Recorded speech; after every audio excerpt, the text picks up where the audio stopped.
మీ ఎదుట ప్రభువైన యేసుక్రీస్తు సిలువ వేయబడినటువంటి యేసుక్రీస్తుని కదా మేము ప్రదర్శించింది.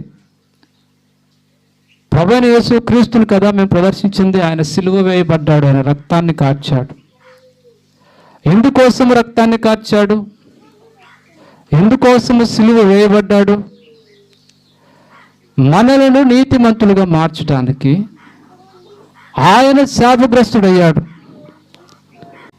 ఆత్మను గూర్చిన వాగ్దానము విశ్వాసం వల్ల మనకు లభించినట్లు అబ్రహాము పొందిన ఆశీర్వచనము క్రీస్తు యేసు ద్వారా అన్యజనులు అంటే మనకు కలుగుటకై క్రీస్తు మన కోసమై శాపమై మనలను ధర్మశాస్త్రం యొక్క శాపము నుండి విమోచించెను. ఇందును గూర్చి మ్రాను మీద వ్రాలాడిన ప్రతి వాడును శాపగ్రస్తుడు అని వ్రాయబడి ఉన్నది. మ్రాను మీద